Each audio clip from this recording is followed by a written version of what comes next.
residents of Magburu and Matogi communities in Obafemi Owode local government area of Ogun State with enthusiasm received the governor and his entourage into their midst in a rousing ovation for the all-important flag-off of the 2024 rice harvest.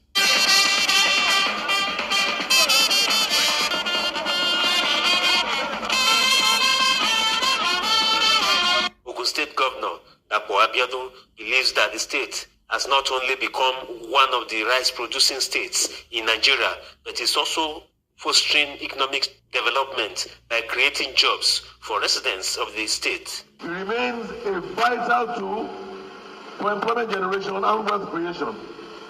Today's event is yet another demonstration of this administration's commitment to rebranding Ogun State as the agric powerhouse, an industrial hub, and an emerging player in the global economy. While noting that the project is in line with President Bola Ahmed Tinubu administration's resolve to eradicate poverty and hunger through the provision of affordable food items for Nigerians, the governor notes that the state is blessed with adequate manpower, natural resources, and raw materials to realize this dream. 1,400 metric tons of milled rice with an efficiency or yield of about 70% would translate to about 20,000 bags of rice. Women and youth across the country that have come here to farm for just 3 months have a revenue of 1 billion naira. He promised to. Wọ́n ti gbá wa o, wọ́n tún ti gbá wa, àṣírí ti tú. Governor Dapo Abiodun of Ogun State, àṣírí padà tú o, ẹni tó lóko rice ti fi gbé ta o, wàhálà ti wà o, gbẹ̀gẹ̀dẹ̀ ti fẹ́ gbiná báyìí o. Di eléyìí of Ogun State, ẹni mumbo. Governor Abiodun fraudulently parading my rice farm as World Bank assisted project belonging to Ogun farmer. Ole gbangbe. Ẹjọ́ Governor Dapo Abiodun kí ló dé, what kafa disgrace fún yín? Kí ló ń ṣẹlẹ̀ gan báyìí wọ lọ́rùn mi? Kí ló ń ṣẹlẹ̀ wọ lọ́rùn mi? Ìjọba bàbá Tinubu yìí máa wà lékenka. Ole left, right, center, senator kówó jẹ, minister kówó jẹ, governor kówó jẹ, gbogbo èèyàn, àwọn governors ìwà ego ya wèrè. Kì í ṣe gbogbo ìgbà ní bàbá Tinubu. Àti mọ̀ wọ́n, àti mọ̀ tí bàbá Tinubu pé ó ṣe àwọn kò ṣe àwọn náà máa jìyẹ torí àwọn ni ààrẹ tó wà bẹ́ẹ̀ sìn. Ṣùgbọ́n ẹ̀yin ará ẹ̀yin ọmọ ìran Yorùbá, ẹ̀yin ìran mi, ẹ jẹ́ akọjú ìjà sáwọn governors, state governors, bàráwò báṣà, wọ́n ti wọ náà kẹ̀, wọ́n ti wọ náà kẹ̀. Bàbá Dapo Abiodun, ẹ disgrace gbogbo ọmọ Ogun State. Bóyá wọ́n dẹ̀ máa wò yín ràn ni o, kò kàn mí. Governor Abiodun fraudulently, don't come for me o wà online.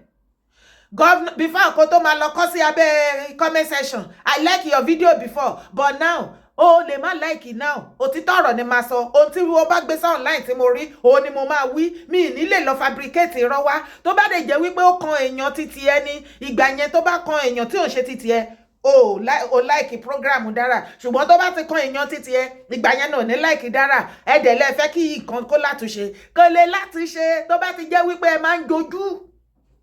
Ẹ jẹ́ ká call a spade and damn the consequence. Yes. Governor Abiodun fraudulently parading my rice farm as World Bank assisted project belonging to Ogun farmer. Mogbe. A young farmer named Bello Zabarmawa has refuted the claims of Governor Dapo Abiodun and asserted that he is the owner of the 200-hectare rice plantation, contrary to claims that the project was funded by Mr. Abiodun's administration with support from World Bank. Wọ́n ti gbá wa, wọ́n tún ti kówó yẹn jẹ. Wọ́n ti kó jẹ.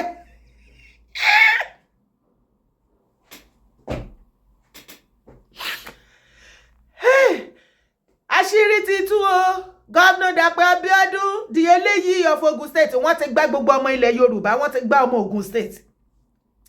Governor Dapo Abiodun, owó tá ẹ bá gbà lọ́wọ́ àwọn World Bank tí ẹ wá fi rice oko rice oní rice tẹ́ fi sọ orí ẹ̀. Ẹ tètè kó owó yẹn jáde ká tó wọ́ọ̀dì yín, mo ti wá fẹ́ máa ní interest nínú kéèsì yín sìn. Àwa ní bẹ̀rẹ̀ tán nísìnyí kí ẹ̀yin ọmọ Ogun State kan tẹ́ wà London wọn tọ́ ẹ̀ ń rí jẹ nínú ìjọba wọn tó ń ju egungun àṣàmẹ́gun fún yín kẹwàá kẹyìn sókè kò séèyàn tí dára ò lè sọ̀rọ̀ sí kò sí kinní kan torí ìwà àtẹ̀mí àjọ ń wàtúnṣe ni tàbá wàtúnṣe ẹjẹ́ àfọ ìdẹ̀tí tó wà ńlẹ̀ mọ́ ṣé ká máa kó nǹkan tó mọ́ sórí ìdẹ̀tí ni gbogbo ẹjọ́ máa dẹ̀tí papọ̀ ni ṣùgbọ́n ká tó kó nǹkan tó mọ́ sí ilẹ̀ èyí kan tó ti dẹ̀tí tó wà lẹ̀ ẹjẹ́ àkọ́kọ́ palẹ̀ mọ́ ibi tẹ́mi dúró sí nìyẹn mi ò ní trade sí anybody òtítọ́ ni mo gbé dání bó jẹ́ gọ́vnà ìlú mi ní state mi ni máa pariwo ẹ̀ síta kí wá là ń wí. Mi àṣẹ Mr. Bello Zabarmawa àwọn ni wọ́n ní oko ráìsì 200 hectares gọ́vnà Dapo Abiodun ẹ láyà o ẹ̀dẹ̀ ló gbójúgbóyè ẹ̀yìn pósítà ẹ wá pariwo ẹ sọ wípé láàárín 3 months ẹ ti generate billions of naira ní Ogun State yín yẹn ẹ̀yin ọmọ Ogun State ẹ fẹ́ jẹ ráìsì kó ẹjọ́ alpha nípa ráìsì bó tilẹ̀ jẹ́ pé oníráìsì gan ti wá fi gbé tàǹsì oníráìsì ló pariwo síta ó ní gọ́vnà Dapo Abiodun fraud òun wọ́n claim oko ráìsì tí wọ́n ní World Bank ó support àwọn wọ́n jọ ṣe owó tí World Bank kó fún yín bàbá tẹ́lẹ̀ fẹ́ fi gbé ráìsì torí ó dàbẹ́ ni wípé tí tẹ́ fi lè mention World Bank pé wọ́n support yín lé lórí ẹ ti gbá World Bank nìyẹn ẹ ti gbá World Bank pé fẹ́ fi ṣe farming owó yẹn ẹ máa pọ̀ o ẹ máa pọ̀ kí ló dé náà last month Mr. Abiodun and his entourage, including a crew of photographers and videographers, visited the rice plantation in Magboro in the Obafemi Owode local government area of the state. Ẹ má bínú sí mi ó tí mi bá pè dáadáa bóyá Magboro àbí Magboro èyíkéyìí ó ṣáà gbọ́ nǹkan kan ṣá ẹ ti mọ ibi tó wà wọ́n ní ó wà ní Obafemi Owode ní local government area of the state. Ṣé ń gbọ́ wọ́n ní last month August yìí Governor Dapo Abiodun àtàwọn entourage wọ́n gbé àwọn photographers videographers at everybody gbogbo wa ẹ rí náà mo ṣe fídíò yẹn tí mo gbé fídíò yẹn síbẹ̀ pé bàbá Dapo Abiodun wọ́n ní ráìsì ti pọ̀ yáfún àbí ó ìwà lórí YouTube orí TikTok tí mi bá ti gbé kúrò àṣẹ ráìsì oko ráìsì oníráìsì ni ẹ jẹ́ a máa kàbọ̀ yẹn ló wà ní area Owode Obafemi Owode local government ní ọ̀dọ̀ yín bẹ̀. The governor posed for pictures holding the harvested rice grain. Mo gbé wọ́n gbà wá. Ẹ̀yin governors yìí ẹ lè kúre o. Bẹ́ẹ̀ náà ni Governor Makinde ní Ọ̀yọ́ state àwọn t'Ọ̀yọ́ state ń sunkún lójoojúmọ́ báyìí ẹ̀mí wọ́n ṣe náà kàn tí èdè ń kú pípípí ní Ọ̀yọ́ state báyìí gbogbo ilẹ̀ tí àwọn èèyàn tí wọ́n owó onírú owó oníyọ̀ owó aláta tán fi kọ́ pé káwọn náà kan jó ní landlady kan yé yálé kiri o gbogbo bẹ̀ wọ́n ní Governor Makinde náà wọ́n ní ilẹ̀ gọ́fìmẹ̀ntì ó ti gbabẹ̀ wọ́n fẹ́ gbé ọ̀nà gbabẹ̀ àbí nǹkan kan gbogbo ẹ̀ dídàwó wọn ọ̀dẹ̀ compensate wọn lára wọn ó ti kú. Ṣé ti wá rí wípé àwọn state governor wa ó dẹ̀ pé ní ọṣẹ kan tí wọ́n fi ń wẹ̀ tó ṣe ń divert wa tó ṣe jẹ́ pé Tinubu ni gbogbo wa pariwo ẹjẹ́ àdìde at least bàbá Tinubu wà lásán villa tí àbá tiẹ̀ lè lọ bá wọn ṣe bí governor wa jọ ń rí wọn lójoojúmọ́ ni ẹjẹ́ àkó fún wọn náà ẹjẹ́ àkó fún wọn ẹ̀yin aráàlú kí ló dé tẹ̀ bẹ̀rù governor gan tó súnmọ́ yín tẹjọ́ ń sùn tẹjọ́ ń jí ṣàṣà yín ní èdè lẹ́ẹ̀lẹ̀ ṣàlàyé rí governor ní governor's office ẹ̀dẹ̀ mọ̀ tábà tí wò sọ ìbàjẹ́ wọn ẹ wá dákẹ́ ẹ wá máa support wọn ẹ̀dẹ̀ fẹ́ kí wọ́n do the needful gbogbo owó tí bàbá Tinubu láwọn kólẹ̀ ibo làwọn governors ń kówó sí ẹ̀yin náà ẹ woru Dapo Abiodun báyìí sìn wọ́n lọ mú ráìsì oníráìsì oko olóko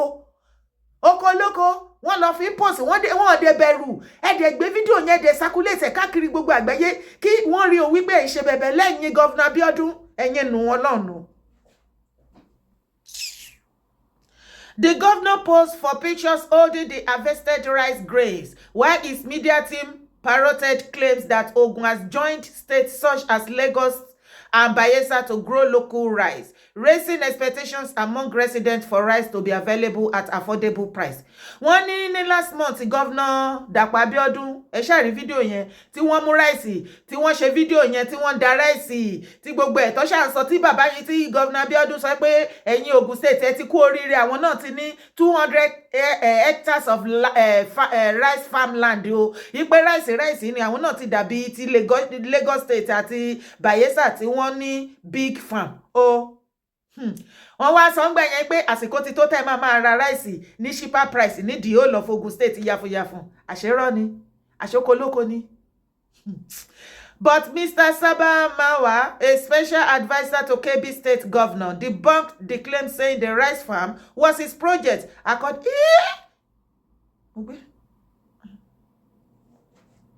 Mr. Zabarmawa was notified of the rice plantation-friendly soil in Magboro after one of his associates, Aruna, visited the village in 2019. Mr. Zabarmawa arranged to disburse an interest-free loan to about 200 farmers to plant rice on 1 hectare. Láti Kebbi, àwọn náà wá ń dáko ní Ogun State. Ẹ bá wa béèrè lọ́wọ́ Dapo Abiodun. So ìgbà tó wù yín láti fi oko rice hàn. Kí ló ṣe yín tẹ́yìn ò lè invest sóko? Ṣé ilẹ̀ lẹ́ẹ̀rí ni? Àbí owó tẹ́ ti gbà tẹ́ fẹ́ fi ṣe oko òun lẹ́ẹ̀rí ni? Àbí àwọn tó máa ṣiṣẹ́ bẹ́ẹ̀ débi tó jẹ́ wípé ẹ wá lọ mú oko lóko sókan rẹ̀ wù yín ẹ̀yin ò ṣe kankan.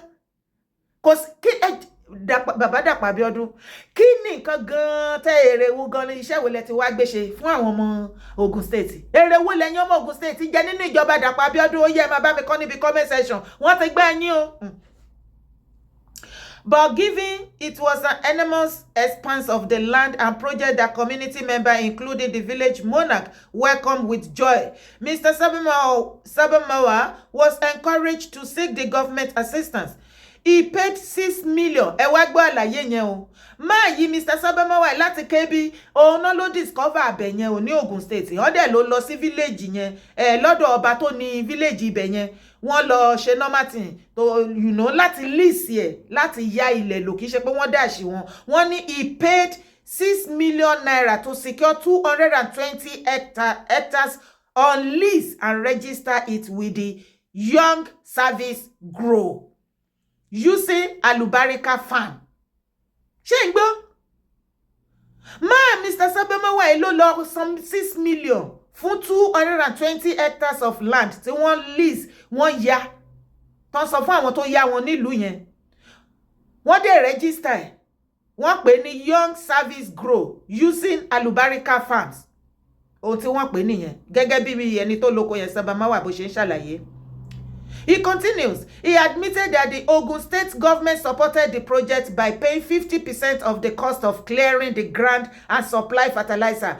Ó ní ibi tí Ogun State tí Governor Dapo Abiodun tí wọ́n ti bá wọn dá sí màtá yẹn. Ó láwọn ò lè parọ́ wípé Ogun State government wọ́n support the project yẹn by paying 50% of the cost of the clearing. Láti clear ilẹ̀ 6 hectares of land tó fẹ́ fi gbin rice yẹn. Wọ́n ní Ogun State Dapo Abiodun ó support wọn with the 50% owó tó fi clear ilẹ̀. Wọ́n dẹ̀ ṣe kí ni? Wọ́n supply wọn ní fertilizer. When I started, the Ogun State government promised and paid 50% of the clearing cost, while I paid the balance. Tó já sí wípé after tí Ogun State government fún wọn ní 50% owó tí wọ́n fi clear ibi tó fẹ́ gbin rice yẹn sí, àwọn náà wá balance ẹ̀ tó jẹ́ pé 50%. Nǹkan tó ń ṣe lálàyé ń bí nìyẹn. Mr. Zabarmawa now, that time, I was buying a bag of fertilizer for 45,000 naira. I paid 23,000 and the government paid the remaining 22,000. Ṣé ń gbọ́? Wọ́n ní nígbà náà wọ́n ní the fertilizer, 1 bag of rice. Mr. Zabarmawa tó ní oko rice ní Ogun State tí bàbá Dapo Abiodun tán hijack tán fraudulently tán claim ẹ̀. Wọ́n ní 45,000 naira ní per bag of fertilizer. Táwọn rà. Only but àwọn wá san 23,000 naira. State government Ogun State àwọn wá balance ní 22,000 naira. Ó ní ti fertilizer tí wọ́n support wọn. Àlàyé yẹn ló ṣe síbí. According to Mr. Zabarmawa, when the rice was ready for harvest, Ogun State governor visited the farm to inaugurate it, noting that his promise since then have gone unfulfilled. Ṣé ń gbọ́? Ó ní ìgbà tó tó àsìkò láti harvest, láti kó èrè oko rice, láti harvest rice yẹn. Ó ní state governor Abiodun eléyìí of Ogun State, ó lọ visit oko yẹn láti inaugurate ẹ̀.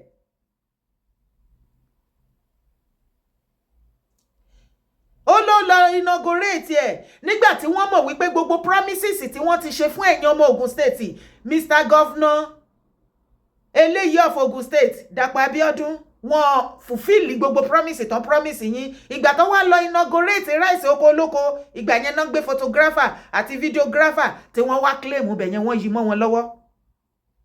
There was a time I wanted to harvest. The governor himself came here. The commissioner has been here twice. It was the governor who flagged off the harvest. I was very happy that day. Mr. Zabarmawa disclosed, but I still need government support. The farmer lamented the high cost of running the rice plantation, where he spent a minimum of 400,000 naira daily on laborers' wages. I spend money to clear the land. I have a plan to clear 1,000 hectares. I'm calling for government support. I have brought in 3 bulldozers now. I am the only one paying for now. I paid 600,000 to bring the bulldozer to the farm, and I pay 400,000 labor on each of them every day.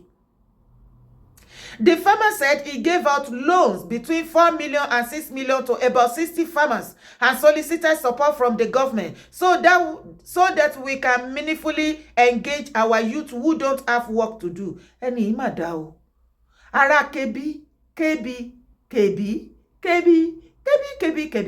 Àwọn ni wọ́n wá help ẹ̀yin ará ilẹ̀ Yorùbá.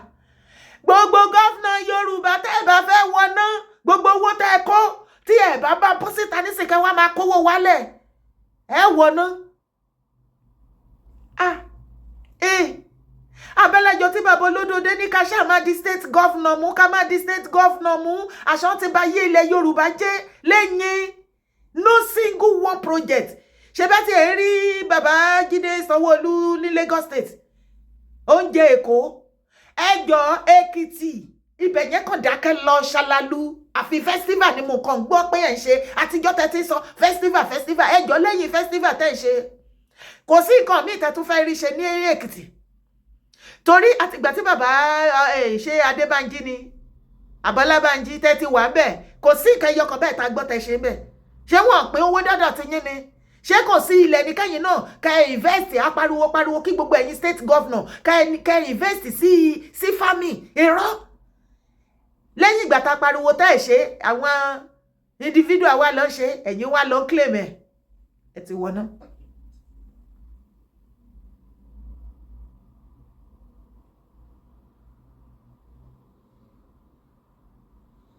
Similarly, Yusuf Sulaiman, secretary of the Albarika rice farmer, affirmed that Mr. Zabarmawa was the one bankrolling the farmers and footing the bill. Shengbo.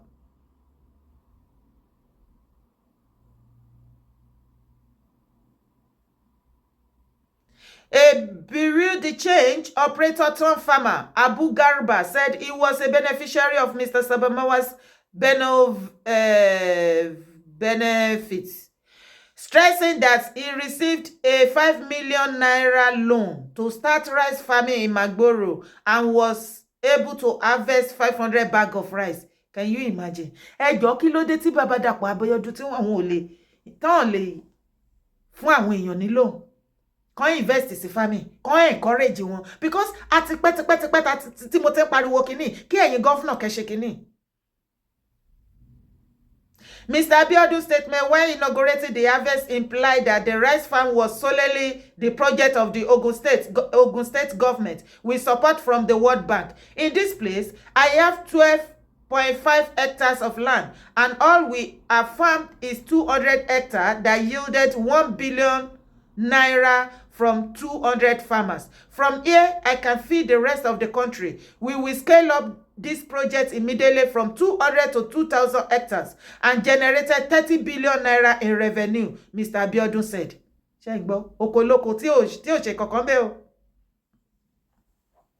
This brings us closer to making Ogun State the full basket of the nation, the governor said without mentioning Mr. Zabarmawa, with whom the state shared the fertilizer and clearing cost. The governor's aide, Abiodun Talabi, was not available for comments to clarify or debunk Mr. Zabarmawa's ownership to claim the rice farm.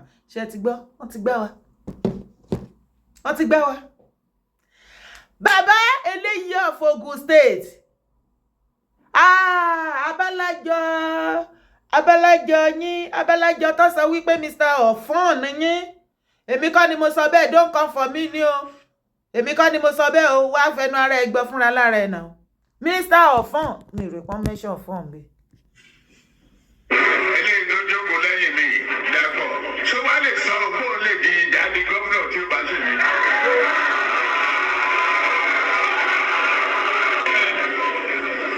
Eléyìí tó jókòó lẹ́yìn mi Dàpọ̀.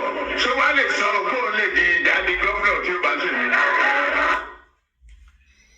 Any serious government láti understand important criticism tí ó jẹ́, so wọn ní máa pè ní blackmailing. Gbogbo ẹ̀yin ará Ogun State ẹ láti gbára yín lẹ̀ ní ọwọ́ àwọn Robin Hood. Criticism kò ń ṣe blackmailing. A ní right láti criticize àwọn ìjọba wa tí wọn ò bá ṣe nǹkan tó yẹ kán ṣe lórí àpèrè wọn. Kò mean wípé somebody like me tí n bá criticize wọn, kò mean wípé bí mò ń blackmail wọn, àbí mò ń bá wọn jà, àbí mò ń borúkọ wọn jẹ́, àbí bà iṣẹ́ wọn jẹ́. Mò ń criticize wọn kí wọ́n lè ṣe ohun tó yẹ kí wọ́n ṣe, gbogbo tí wọ́n promise kí wọ́n fulfill ẹ̀ fún wa ni. Kì í ṣe pé mò ń bá wọn jẹ́. Gbogbo ẹ̀yin àgàgà ẹ̀yin obìnrin tẹ́ máa fi ẹnu bá ọ̀rọ̀ Dára, tẹ́ máa fẹnu bá show mi jẹ́ káàkiri. Kò séyàn tí Dára ò lè sọ̀rọ̀ sí, kò ṣe gbá kan, kò ṣàwọ̀ kan, kò séyàn tó lè bá Dára sọ̀rọ̀. Ẹ stop rubbish o. Ẹ stop rubbish, mi like ẹ o. Ìwọ fún nìtẹ́ lọ́rùn. Ẹ̀yin ìyálà ìyá mi tẹ́ understand mi, tẹ́ dẹ̀ understand ìgbìyànjú ti tèmi níwọ̀nba. Mo dúpẹ́ lọ́wọ́ yín, mo mọ̀ lóore. Ẹ mọ̀ wípé kì í ṣe pé má bí ẹ mò ń criticize anybody láti bá anybody jẹ́. Ìwọ tó ò bá fẹ́ kí wọ́n gbọ́ ẹ àbí ká criticize ẹ, má ṣe bàjẹ́. Ìwọ náà ṣe ohun tó yẹ kó ṣe. Okay, irú nǹkan tí àṣírí tó tú lórí ọ̀rọ̀ Dapo Abiodun sìn, tó ní oko rice tó bọ́ síta tó wá claim oko rice. Ẹ̀yin tẹ́ jẹ́ ti Dapo Abiodun sìn, ẹ ti màmá bínú, ẹ ti gbé parí. Yo, Dára tó ti bẹ̀rẹ̀, ó tún ti ṣe kinní kan, ó tún ti ṣe kinní kan. Babe, people like you, ẹ ń fẹ́ ìgbésí ayé ìrọ̀rùn, ẹ ń fẹ́ kí nǹkan kó látúnṣe. Báwo la ṣe fẹ́ túnṣe? Báwo ni nǹkan ṣe fẹ́ látúnṣe nígbà tí nǹkan bá ń bàjẹ́? Tí a sọ̀rọ̀ tí gbogbo wa gbẹ́nu dúró báyìí, tá ṣá ń complain lórí fóònù wa, lábẹ́nú ilé wa. Ṣé abẹ́nú ilé tẹ́tí ń complain àbórí fóònù tẹ́tí ń complain yẹn? Wọ́n gbọ́. Ṣé wọ́n gbọ́? Kò síbi tí wọ́n ti criticize ìjọba all over the world. Ẹ̀yin Yorùbá ni mo rí rí. Tó bá ti ṣe nǹkan ìbàjẹ́ lọ́dọ̀ yín, wọn kì í fẹ́ kí wọ́n kàn criticize wọn. Tó bá kù díẹ̀ káàtó, ẹ kì í fẹ́ kó sọ̀rọ̀. Yet ẹ dẹ̀ mọ̀ wípé ìbàjẹ́ ni wọ́n ṣe. Ẹ dẹ̀ fẹ́ ká sọ̀rọ̀, ẹ dẹ̀ fẹ́ kí wọ́n ṣàtúnṣe, ẹ dẹ̀ fẹ́ kí wọ́n mọ̀ pé ìwà tó ń wù kò dáa. Ẹ dẹ̀ tún fẹ́ pé tẹ́ni yẹn bá kúrò lórí àpèrè, tẹ́lòmíì bá take over, ẹ fẹ́ kó ṣe normal. No, kò lè ṣe normal now. Bí irú eléyìí tí Dapo ṣe báyìí, tá a bá pariwo síta, tí a bá máa tú àṣírí àwọn people wọ̀nyí.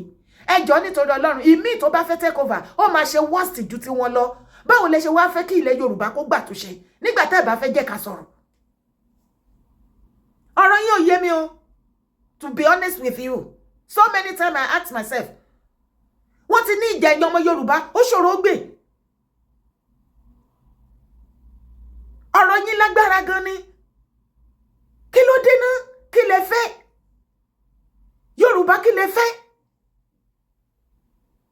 Ẹ má máa ṣe most of the time ká máa dàbí èèyàn tó ti wà confused, tó ti lost. Ẹ face problem yín gangan ká lè rí solution. Yet ọ̀pọ̀lọpọ̀ yín ẹ lè bọ́ síta, ẹ lè gbójú jáde, mi ìfẹ́ kọ́ lójú mi. Ordinary call it to the show. Wọ́n máa gbóhùn mi. Okay, comment. Wọ́n máa rí comment mi. Kò sí kankan tó lè ṣe bẹ́ẹ̀. Ordinary kò tún share. Mi gbọ́dọ̀ share sórí platform mi. Wọ́n gbọ́dọ̀ rí fídíò ẹ̀ ń bẹ́ẹ̀. Tẹ love and like. Wọ́n máa rí pé mo tẹ love, wọ́n á rí pé mo tẹ like. Ẹ ṣáà jẹ́ kí n máa wà ní silent watcher bí mo ṣe wà yìí. I cannot do without watching you. How can you be watching me silently? You are contributing nothing. See program me. And you say you are a silent watcher. Remain silent forever. Like later, love later, share button later, comment later, calling later. And you say you cannot do without watching my show. You're just watching for nothing. Ìkànnì ṣùgbọ́n tó bá lọ síbi orí platform ibi tó ti ń gbé ọkọ lọ́kọ ṣépè, ibi tó ti ń tàṣírí ìyàwó oníyàwó, tó ti ń gbé ọmọ lọ́mọ, tí wọ́n gbé àwọn ọmọ lọ́mọ ṣépè burúkú, kọ́mẹ̀ntì á máa lọ pọngbá bẹ́ẹ̀. Ó ní sọ pé kí wọ́n má rí kọ́mẹ̀ntì ẹ̀. Kò sí àrà tó ní dá, wàá ṣí ẹ̀bẹ̀ ní máa ṣí èkú, wàá bẹ̀rẹ̀ sí ní ṣí èfún gbogbo àwọn family friends ẹ, kọ́ máa bọ̀, kọ́ wá wò, kọ́ wá gbọ́. Ṣùgbọ́n èyí tó bá ti jẹ́ wípé ọ̀rọ̀ àwọn politicians, ẹ bẹ̀rẹ̀ sí ní gbé parí gbogbo yín á mú everybody lọ́ta kò sí yẹn tí ẹ lè sọ̀rọ̀ sí ṣé ìwọ jẹ́ governor ṣé ìwọ jẹ́ governor Abiodun kí ló dé tí mi ṣe lè sọ̀rọ̀ sí wọn because nígbà tó fẹ́ díje fún orí àpèrè yẹn gbogbo wa ni wọ́n pè wọ́n dẹ̀ promise gbogbo wa getting there wọ́n yí mọ́ everybody lọ́wọ́ gbogbo wa ẹ fẹ́ ká kú ẹnu ká má lè sọ̀rọ̀ gbogbo wa kọ́ la máa dàbí gbogbo wa kọ́ la máa like àbòsí náà ń pè é mi ò lè comment mi ò lè like mi ò lè love mi ò lè share mi ò lè wò mi ò lè ṣe kọ́kọ́ mi ò lè calling àbòsí ni ẹ́ alábòsí ni ẹ́ take it or you leave it alábòsí ni ẹ́ gbogbo ẹ̀yin tẹ́ ń bá mi tẹ love like tẹ subscribe tẹ́ ń comment tẹ́ ń share tẹ́ tún pè wọlé mi ní fi kankan nu yín ṣàwátì mi ní gbọ́kú yín ẹ ní dálé ayé ṣayé yín ò ní bàjẹ́ iṣẹ́ yín ò ní run èèyàn ni yín irú ẹ̀yin yìí ló yẹ ká ní nílẹ̀ Yorùbá ọmọ kan ni yín irú yín ló yẹ ká jọ fọwọ́sowọ́pọ̀ ká fọ ilẹ̀ Yorùbá mọ́ kò ń ṣe àwọn silent watcher.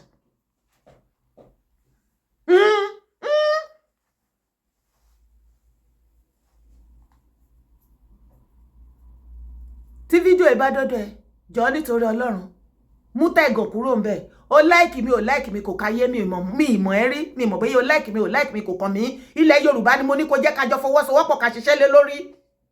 Share fídíò èkó kan gbogbo àwọn tó yẹ kó kàn ráìsì tí gọ́vnà Dapo Abiodun tó wá pariwo tó ṣe fídíò tí Golden My TV gbé tí gbogbo platform gbé tán pariwo kiri fraudulent wọn ni o kì í ṣe Dapo Abiodun government kan lónìí Mr. Zabarmawa lónìí ó lè ní ó lè ọ̀fọ́n ó ní gọ́vnà Dapo Abiodun ẹ ti fraud ráìsì onírẹ̀sì tó nǹkan rẹ bá wù yín ẹ ti lu World Bank ní jìbìtì no wonder tí Balógun Èkó Òṣòdì wọ́n ní ọ̀fọ́n nìyín ọ̀fọ́n àlọ́kọ́ ló ń kígbe náà ń pè bẹ́ẹ̀ wà bí ọ̀fọ́n olè àbí kí náà ń pè lọ́fọ́n ẹ bá mi túmọ̀ ẹ̀ síbi comment section má gbàgbé láti bá mi subscribe má sì gbàgbé láti bá mi like má gbàgbé láti bá mi share síta ire o.